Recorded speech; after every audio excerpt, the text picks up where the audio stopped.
This is the story of how a nation collapsed in plain sight and how one of the fastest genocides in modern history began.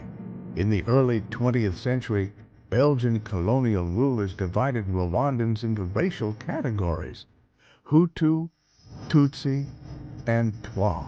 Tutsi were favored, educated, and placed in leadership roles, while Hutu were pushed down the hierarchy. These divisions hardened into ID cards, resentment, and eventually political hostility. After independence in 1962, power shifted to Hutu leadership and anti-Tutsi violence grew. Fears, propaganda, and decades of tension built pressure no country ever tried hard enough to release. By the 1990s, Rwanda was a nation split by suspicion. The Rwandan Patriotic Front, led mostly by exiled Tutsis, launched a rebellion.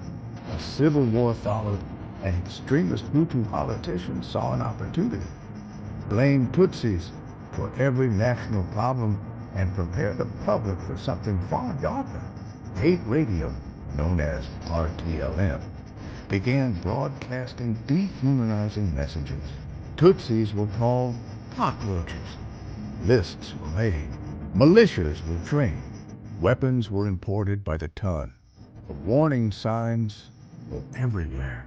On April 6, 1994, a plane carrying Rwanda's president, Juvenal Habyarimana, was shot down. No one knows who fired the missile, but extremists used the crash as the final signal.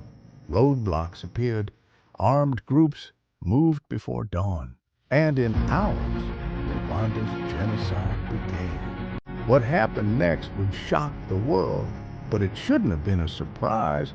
The world saw it coming and looked away. Part 2 continues the story.